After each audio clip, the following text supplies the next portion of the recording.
Let us get started. Good afternoon. Hello. Welcome to week 7. We're almost done. Oh, hello, hello. Come and have a seat.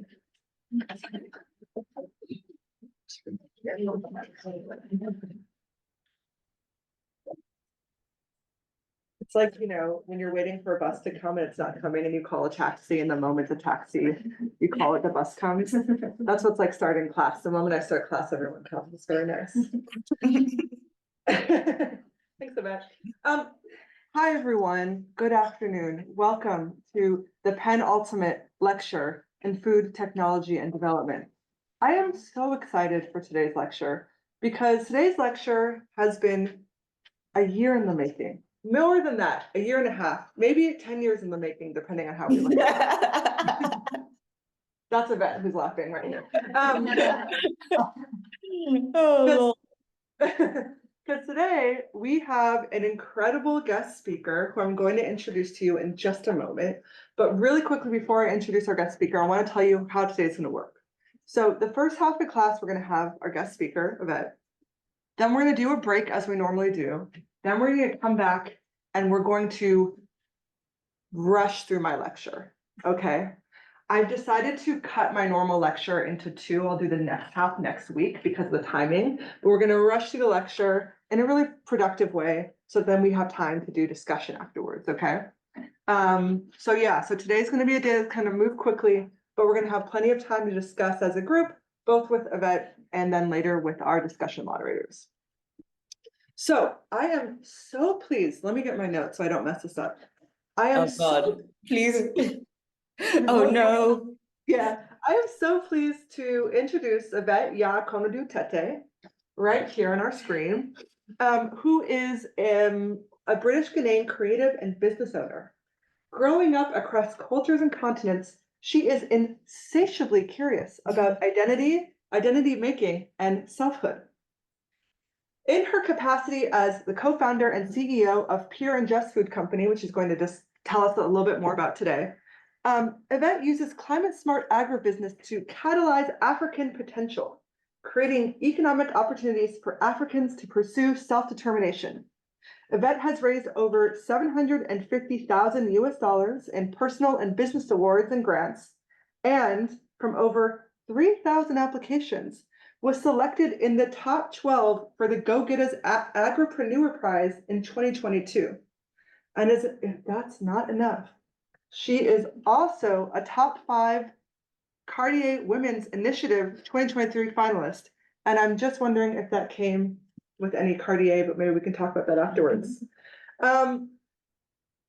Increasingly impressively, last year in 2023, Konadu swam 450 kilometers of the Volta River in Ghana, raising awareness about textile pollution and documenting living culture along Ghana's most important water body.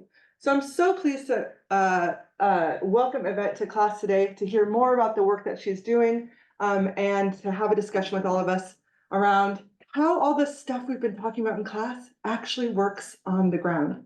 So Yvette, the floor is yours. Take it away. Thanks, and hello. There's literally nothing more embarrassing than having someone read your bio, especially when you wrote it yourself.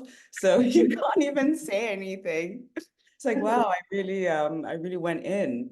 But no, thank you for that, and thank you for inviting me. I'm genuinely always really excited to talk to people who are interested in agriculture, agribusiness. I feel like, my humble brag is that I actually feel that my business partner and I have so much information from just doing the thing. And it's really exciting for me to share it. I just hope I don't come across as too much like, woe is me, this is the worst thing ever, it's so hard. Because we are still doing it. And it is interesting, and it's definitely, I like to think it's meaningful work, and figuring out what meaningful work means is also an interesting part of my everyday. Joeve, I've already forgotten how the structure works, but I'm gonna go through my presentation and I guess we'll do questions at the end. Yeah, sounds good. Cool. So yeah, let me go to my, okay. Preamble to my presentation. Um, I remember one of my teachers or something at some point being like, the best presentation has very few words. And I have maybe taken that to the extreme. There are like 5 words in the whole presentation. So I'm gonna try and speak relatively slowly so that if you need to take any notes, you can. And then of course, as Joeva mentioned, I'll be doing question and answer afterwards as well. So yeah, just to start with, of course, just like a brief introduction. This is me on the left, and that's my business partner, Emmanuel, on the right, and in the center is our business. So Yvette Farm is the brand name for our dried fruit processing company. And our dried fruit processing company is Pure and Just Company Limited. And interestingly enough, Emmanuel and I actually started 2 separate different businesses, both around the same time. So I set up a business in like 2016, by myself, having just moved to Ghana. I'll talk about that in a second. And Emmanuel had set up a business doing dried pineapple in university. He went to Ashesi University with 3 other students, 3 other colleagues. And surprise, surprise, when it came time to graduate, his 3 partners were like, you know what? I think we're gonna go and get real jobs. Um, and so Emmanuel was there kind of, pushing through and doing it. I had started the business separately, and a mutual friend and advisor said, you could do this by yourselves and be in competition, or you can work together. And I might describe myself in some ways as like quite lazy. And so it was like, listen, if I can get someone to help me, I obviously would have someone help me.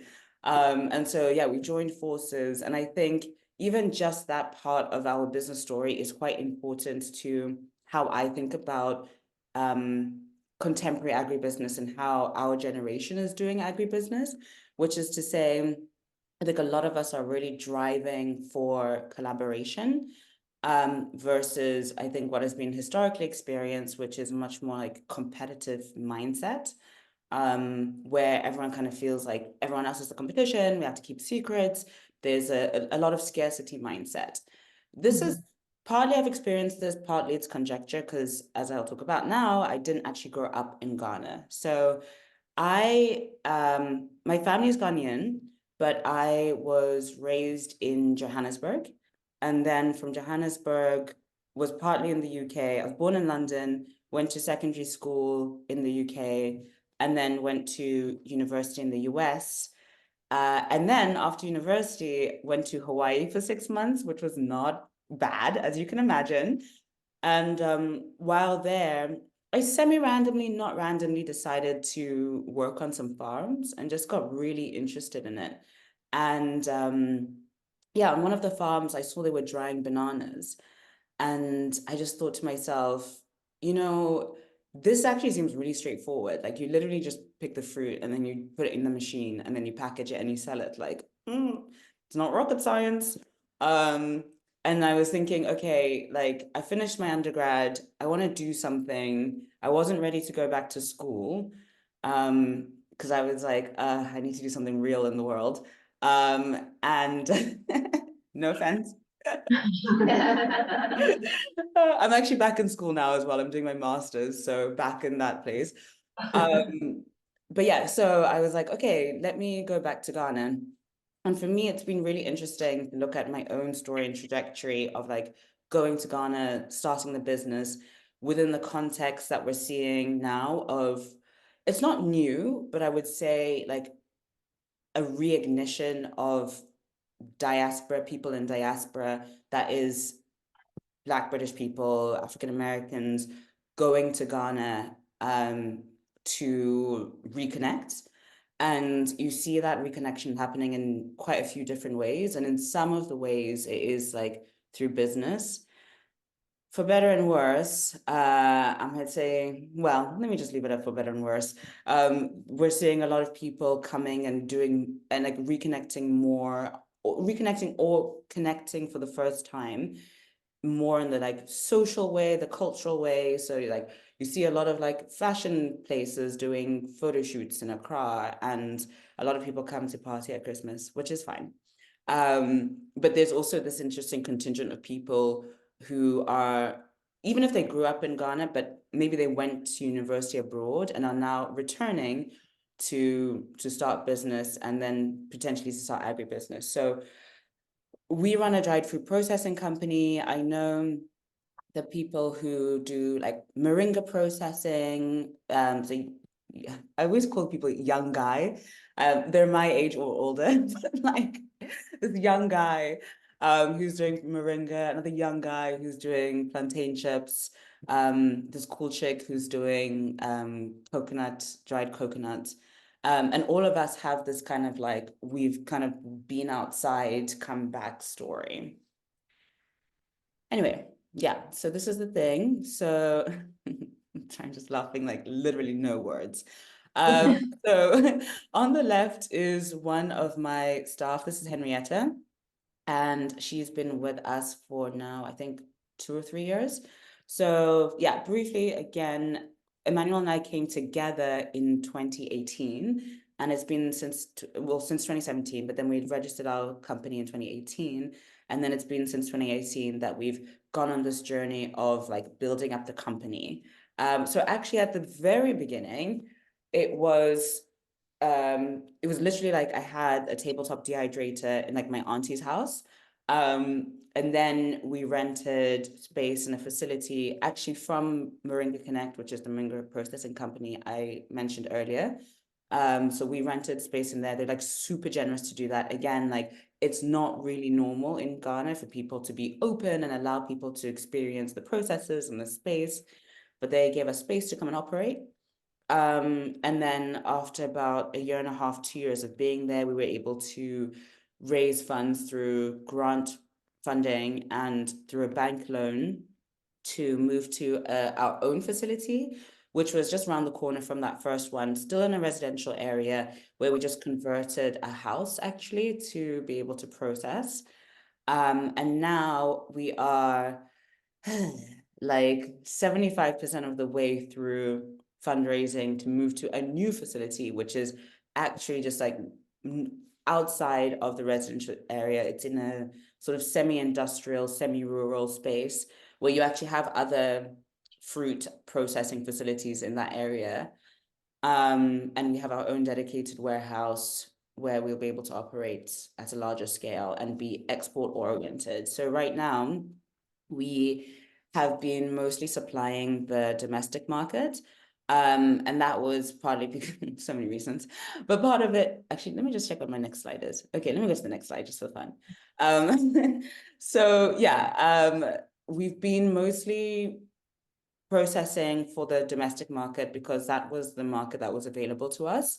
I'll talk a bit more about logistics from West Africa, logistics from Africa, and how they impact kind of even where you can think of as your market. But for us, it makes sense to just operate where you are, test the market, figure out what you're doing, and then be able to go and like further and further away. So the way that I see our business is like in this kind of circular model.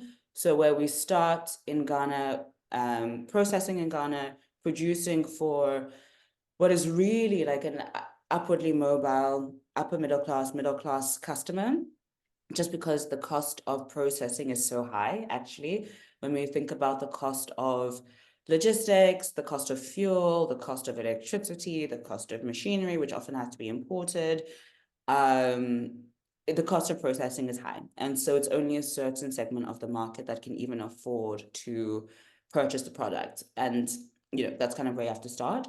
And so now the reason we want to get to become export oriented is that there are much bigger markets overseas with more disposable income, and also who have more of a taste for the product. So when we started, producing and selling the product in 2018, actually many people, at least that we encountered, even in maybe the more quote unquote exposed, that is to say traveled, upper middle class segment, or just generally hadn't even encountered dried fruit.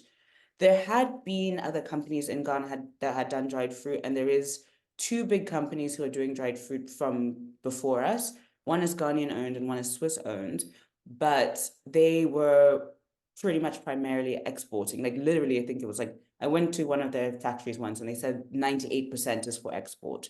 So the local market wasn't even familiar with the product. So what we've done over the years is not only process and sell, but also introduce the product to the market. Yeah, which is also interesting in terms of how we position ourselves in relation to agriculture and feeding people, and are we like actually a necessary good? Anyway, more to be discussed there. But yeah, so we're now like, okay, we have overseas as a market that has the income to purchase the product, that is interested in the product, knows the product, is increasingly interested in like a natural product.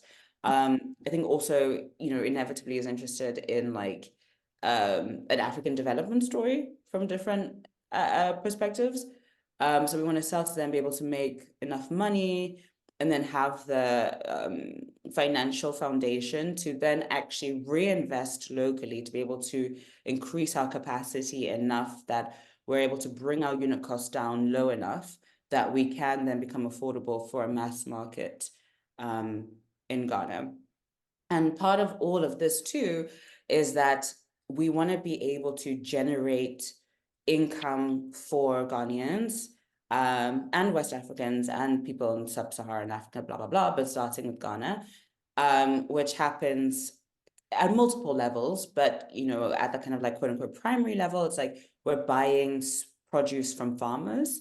And then at the middle level where we operate, we are hiring people, we have a focus on young people to process the fruit, to help us manage the business. And then also, with retailers, particularly domestic retailers, giving them a product that they can sell and, make money on top of as well. Yeah, let's see. Okay, so kind of rewinding again, I'm trying to keep weaving in like the broader picture of the value chain and the kind of different logistics involved. But if I forget anything, please feel free to ask me at the end.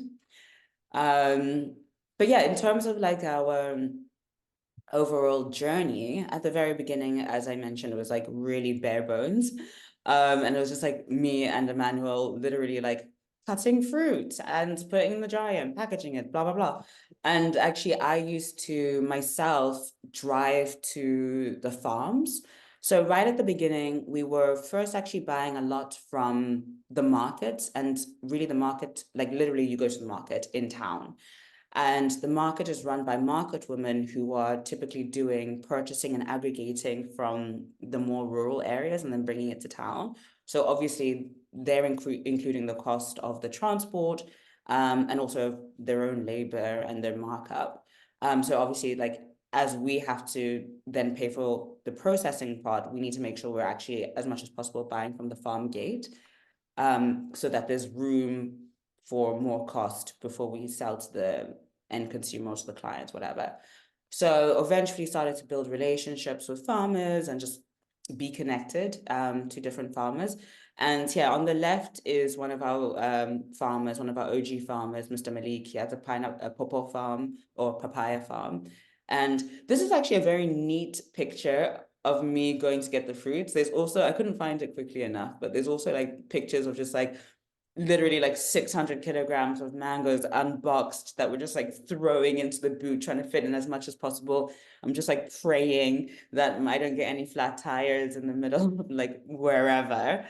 But yeah, that was like early on. And now we're at a stage where we're purchasing in large enough volumes and have somewhat enough cash flow and available financing that we can like pay for trucks to go and get the fruit, which is also really great because there's all these ways that like you are contributing to generating income for many people and players that are not necessarily very obvious at the beginning, but then when you're in the business, you realize, oh, hopefully you are actually generating revenue in all these different places, which is why it's like a question for the end as well. Is like, how do we constitute, like, what does it mean to be a social enterprise in different contexts? And like, I've had this back and forth very many times, both with my own self, but also with funders and with different people about like,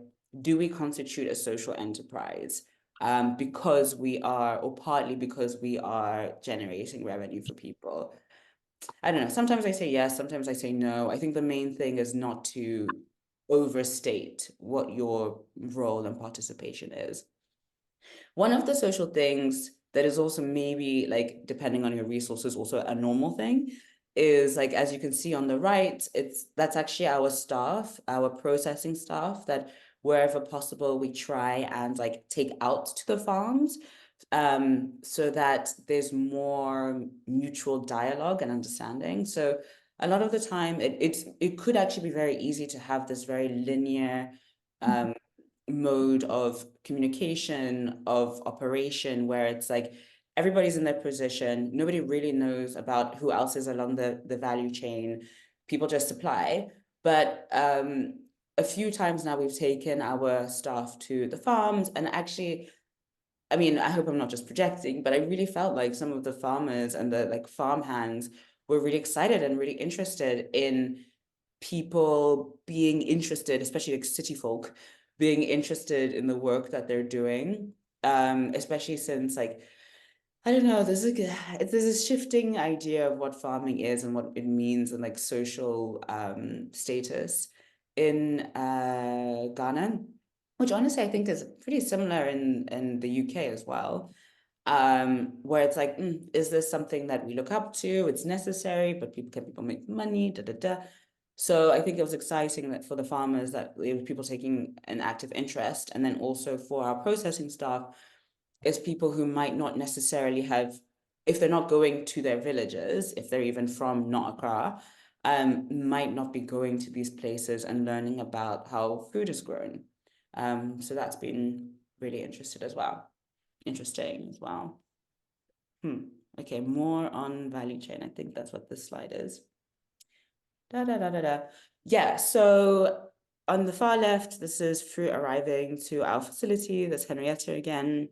In the middle is Eunice, who's our quality assurance. This picture is kind of clipped, but so much of the work that we do, and by we, I mostly mean myself and my business partner, is actually a lot of training and education. And also now this is Eunice doing training and education on like quality assurance. But the reason I mention that is because when we're thinking about like the ecosystem of running a business in an agribusiness in a context like Ghana, again, there's so many elements that are not necessarily like super obvious at the beginning, or like elements of the work that you need to do that are not super obvious, but make a big impact on, again, like, like, is your work part of development? Like, how are you making an impact? Who are you working with? Are you able to make money because you're so busy doing other things? So yeah, the element of needing to do a lot of education and training of our team, whether it's like IT skills, whether it's quality assurance, whether it's whatever, it's a lot. It's a big part of our work, and it's good, but also challenging. And then in the right, the third picture is of our first 1-ton shipment of dried fruit to Italy, which was a huge achievement because for so many reasons. I mean, in some ways, it's like so sad because it's really not a huge achievement in the grand scheme of things. But for us, like baby company, it was amazing, and it took ages. But the reason I included this picture was again to be able to talk about ecosystem and logistics. So for us, we don't have the ecosystem in Ghana where we can be really removed from other elements of the business. And maybe we shouldn't be too removed from other elements of the business. But I spend a lot of my time coordinating shipping and delivery. And it's such an interesting space for looking at how historic systems and relationships impact our present day opportunities. So as I mentioned earlier, we are looking to supply overseas and export, and the first sort of potential clients are in Europe. America is far away, and also we don't have this kind of like traditional shipping routes. And for better and worse, we actually do have a lot of historical shipping routes between West Africa and Europe and the UK. So, you know, that sort of makes sense as a partner, but I think something that's like, I don't even know if I call it sad anymore. It's just the reality of things is that even though we have the African Free Trade Agreement, it still doesn't actually make sense for us to think about selling first to other West African countries, because even if we're technically not supposed to have to pay duties, there are a lot of other official and unofficial costs that are involved with moving our items across border, not even including the actual transport. And then also we have to think about like the customer base in these countries, whether it's Togo, Benin, even, okay, Nigeria has money, but it's like a very difficult, intense environment for us. But we actually supply a company in Nigeria, which makes it easier for us. But you know, a lot of the countries around us don't even have necessarily the people who can afford the product. And so we're kind of like squeezed into this channel towards Europe. And then also the funding that comes, particularly from Europe, to develop businesses, also from the US, is so that you can sell to Europe and the US. Like we have an agreement with USAID, and part of that agreement is like, oh, we're gonna try and do more regional trade, but of course, like there's an emphasis on like, yeah, but you're gonna sell to the US, right? Like, so it's interesting. So that's kind of like how what the environment is shaping in terms of logistics, export, transport. But then it's also really difficult because shipping lines mostly don't want to transport food unless you are you're booking a whole container. And a whole container is for dried fruit, for example, is about 8 to 10 tons worth of dried fruit. Our current capacity is 1 to 1.5 tons per month. So it would take us 8 months, all being well, to prepare one single container. And by the time we finish the last ton, the first ton would basically have no more shelf life. So it's like, okay, we can't, you know, we have to increase our capacity by like doing this heavy capital investment to be able to access that kind of logistics. But then to be able to access the financing to do that kind of capital investment, you have to prove to people that you have been making sales and that you can sell to the via export. And so it becomes this like really annoying chicken and egg scenario where you're just trying to convince someone to give you a chance. And then it took me, I don't know, maybe I just wasn't looking in the right places. But it took like at least 2 years for me to find shippers that were willing to ship one pallet. So one pallet, you can kind of see here, it equates to about 1 ton of product, which is much more what we're able to do. But it's difficult because then they're having to like fill the container with other things, which adds more logistics.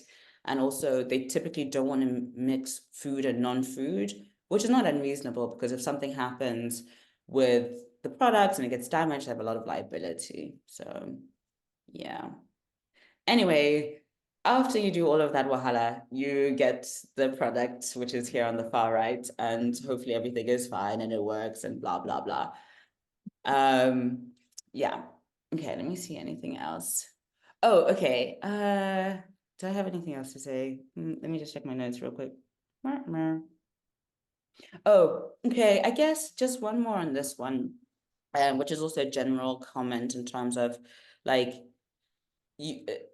when Emmanuel and I started the business, we had like we had so many ideas, both kind of like eco goals that we wanted to achieve. I mean, like even in our mission statement, it's like we're catalyzing African potential with climate smart agribusiness. I think I said agro-processing actually, the same thing. Um, and you know, it was like we're gonna like I like to think I never use the word revolutionize. And I try and stay away from innovate as well, but I may have done it once or twice in the past. I don't remember. Um, anyway, we had all these ideas, blah blah. And then you sort of like come against the reality where again, like I was saying with the logistics, it's like, oh, we're going to sell and then we're going to ship this and then we can use that money for that and this and that. And then you realize like, oh man, it's actually such a slog to even sell this product and get it to where it needs to go. And so a lot of our original goals are aspirational in the sense of that we've had to like extend the timeline of when they can happen, but hopefully not aspirational in the sense of they'll never happen. Like some things we are like trying to do as we go along, but it definitely, yeah, it's just like a very intense like working reality. And like even right now, for example, I'm like semi-ignoring some work messages because I mean, I'll talk about it in a second as well, but we don't have electricity at the factory right now. And yeah, it's just so annoying. It's just so annoying because we already started cutting fruit. And it's like there's a very specific window of time for like cutting the fruit because then it's exposed to the air that you need to like put it in the dryer and get it to dry. And so if there's a power outage for too long at the wrong time, not only have you wasted a day of productivity, but you've also lost money on the fruit you now have to you now have to throw away. But we've still borne the cost of paying for that fruit. So yeah, there's just all these realities that make it like you have to take your time on achieving certain goals. And also when you're working in an environment that's just so challenging in every single way, then it is like, oh, maybe just paying salaries is development. You know what? That is development. Oh man. Yeah, anyway. Okay, moving on. So Joeva asked me to talk about Agra, and I was like, what's Agra again? And then I went to look it up. I'm not even, to be honest, I'm still not even sure. Like Agra and I'm genuinely asking this, Joeva. Oh, yeah, Agra and AGRF, same thing, right? Like AGRF is the forum that Agra hosts. yes, Nice. Okay. nice. Just just so you all know, this is the extent. This answers the question. This is the extent of my relationship to Agra.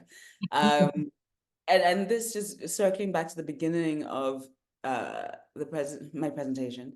If we've been able to achieve anything over the last few years, it is because of horizontal mutual support and collaboration with other colleagues in everything from like my mentor and friend. I call him my mentor. He's like 3 years older than me. Teaching me how to like prepare, like use Excel. You know, I will Google spreadsheets or whatever, like building stuff for us to use or like sharing applications that they've done that, you know, I can then learn from and build our own you know, family and friends investing. Like, I'm gonna try and make this, I'm gonna try not to make this a like, the government hasn't helped us at all. But it hasn't helped us at all. Yeah, also these like huge bodies also don't really help, at least not in a way that feels very tangible. Like I can believe that they like give to the system, maybe in research or blah, blah, blah, but like intangible on the grounds, like I'm running a business ways, not really feeling it. But I did apply for this competition called Go Getters. Um, the Go Getters Agripreneur Prize really rolls off the tongue. Back in 2022. And yeah, we were finalists, which was really great. I went to Rwanda. This actually on the left is really interesting. So it was a professor an academic from Ghana, actually, who won an award, I believe, I might need to look at Joeva again here, for his work. It was like 2 years ago, which in my memory is like, might as well be 20. But I think it was for work with seed saving and crop diversity. Yeah, seed breeding. There we go. Yeah. Mhm. Which I thought was actually really interesting. But another interesting thing was I had no idea that he was going to be there. And it was like, I'm not too attached to my Ghanaian identity or doing everything with Ghanaians. But I was just like, it would be really interesting. Like, what would it have meant to have like a Ghanaian booth or a Ghanaian meetup, if only because we all operate in the same space, but no such thing happened. So it was like I was discovering along with everyone else that this like interesting Ghanaian professor was like there and was being awarded for this work he does. And then on the left is me. I gave this presentation and then we did not win the money, which was fine. But it was interesting, an interesting experience for a couple of reasons. One being that I hadn't really thought of myself as this like African entrepreneur, but it was this competition for African entrepreneurs. And so I inevitably did meet other entrepreneurs from different countries in Africa. And it was this actually quite enjoyable, generative space experience of feeling African and like creating amongst ourselves what like that Africanness meant and like feeling connected and it being this intentional thing that we were doing because we are. So that was great. And actually one of the people I met there, an Ivorian entrepreneur where I'm still in touch with. His company won this Belgian grant and then like recommended it for us. Like were really helpful with the application. And then we got that grant and we're still talking. He came to visit our facility. My business partner is going to work with him to try and source mango from Ivory Coast. So like it was surprisingly a great time, but it was like that actually wasn't the aim. Well, I guess they'll probably say it was the aim, but I'm not convinced. And then also another interesting thing for me was to be in that space with other processors or like people doing tangible goods. And no shade, because she's actually a really great person, an entrepreneur, but this chick from Kenya who has an agri-tech company won 2 categories. And, there was some mumbling, there was some chitter chatter, because it was just kind of like, I don't know, there's a lot of us who work in processing have somewhat frustration with agri-tech and this like really this big focus on like the glamour of agri-tech, because at the end of the day, first of all, the agri-tech needs to make sense for the actual people in the space. And like how many apps can you have if farmers are like still using what we call in Ghana yam phones? I mean, I'm sure some of them do have like maybe even a lot do have smartphones, but like, like who's using this tech? Not that there shouldn't be it, but like it's just so annoying that there's this like sucking up, this vacuuming of all the resources, or what feels like a lot of the resources in the market towards tech, which has been very frustrating. But clearly it's not like impossible to raise funds for processing, because that's what we are doing. It's just hard when people are saying like, how are you innovative? It's a hard question to answer when you don't have tech. Gosh. Yeah. Oh, sorry, I just like stopped talking. Wait, I haven't finished. Sorry, or maybe I have finished. Let me check my notes again. Blah blah. Oh yeah, actually one more. So I was just thinking like, all our story told, what is it as a business that I think would like really help us operate as a business, and then like hopefully from there achieve our quote unquote social impact aims. And one of it is just like fast and affordable financing. Right now, commercial interest rates from banks, or even just generally, but from banks in Ghana is like literally around 30%, which is just literally an impossible amount of money. We're in the process of applying for a special MasterCard Foundation banked loan scheme, loan program, which would give us single-digit interest rates. I figure it'll be around 5 to 7%, which is then affordable, and there's like some relative like flexibility on the payment terms, etc. But it takes a really long time, and they'll say to you, "This will take 2 weeks," and then it takes 4. And like we had a USAID grant, and they were like, "We're going to give you this money by the 30th of November," and then we got it 6 weeks later, which makes a very big difference for how and when we're able to, I feel like academics love this word, deploy that funding. And then regular cash flow would be really helpful too. Like a part of the problem we have is that retailers and stuff don't pay us on time, which maybe I don't entirely blame them because they're probably dealing with a lot of BS as well. And then of course, as I mentioned earlier, just like really basic things like reliable power, that would be amazing. Yeah, and then this is my team, and I think this QR code goes to one of our websites. That's me done.